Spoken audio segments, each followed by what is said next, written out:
Саламатсыңдар ма оқушылар? География сабағын бастаймыз. Сабағымыздың тақырыбы экологиялық менеджмент.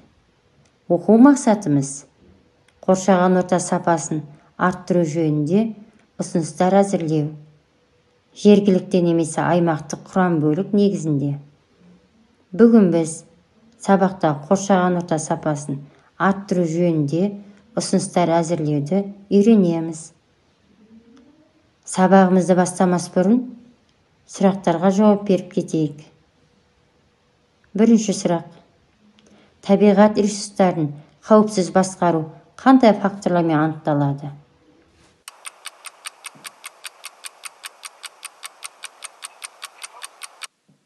Екінші сұрақ. Табиғатты қорғауды басқарудың заманауи механизмдерінің негізгі қағидаттары қандай?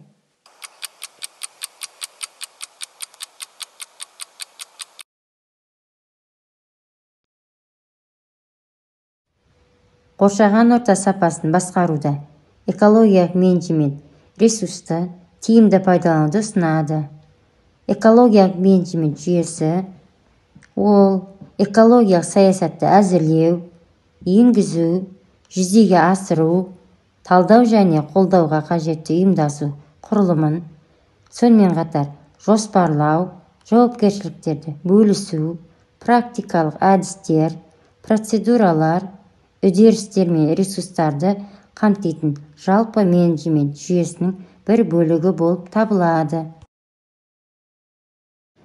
Ал енді экологиялық менеджменттің негізгі құралдарына тоқталсақ, олар экологиялық сараптама және қоршаған табиғи ортаға әсерін бағалау, экологиялық аудит, экологиялық бақылау, экологиялық сертификаттау, экологиялық есеп, экологиялық мониторинг, экологиялық таңбалау және жарнама жасау.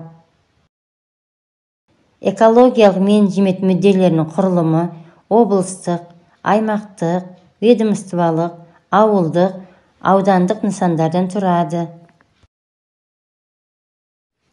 Өндірістегі экологиялық менеджмент қоршаған ортаға шекті мөлшерде жүктеме түсіру кезінде даму қарқынын қамтамасыз ететін басқару жүйесі болып табылады және негізгі 3 кезеңді қамтиды. Бірінші кезең экономиканы экологияландыру, мысалыдан жаңа кәсіпорынды салу, ескісін қайтадан жаңарту кезінде осы қағидатты сақтау қажет. Екінші кезең жылдам жасау талдау. Бұл таңдап алынған үздік нұсқаның моделін тез арада тестілеуді ұсынатын кезең. Үшінші кезең экологиялық бизнес жоспар. Жылдам талдау дерегін негізге ала отырып, бағдарламаны жүзеге асыру болып табылады. Басқару нысанында барлық табиғатты пайдаланушылар заңды және жеке тұлға саналады. Экологиялық менеджменттің арнайы құзыретті органдары 3 түрге бөлінеді. Олар: бірінші салалық, екінші кешенді, үшінші функционалдық. Табиғатты пайдалану және ортаны қорғау үдерісі нормативтік құқықтық актілермен бекітіледі. Оқушылар, сендерге тапсырма. Табиғатты сақтау тұрғысынан жобада қандай мәселе қарастырылады? Мәселе шешімін қалай ұсынасыңдар? Өздерің тұратын ауданның экономикасын дамытуға арналған жеке бизнес жоспарын әзірлеп, кестені толтырасыңдар. Сабағымыз аяқталды. Назарларыңызға рахмет.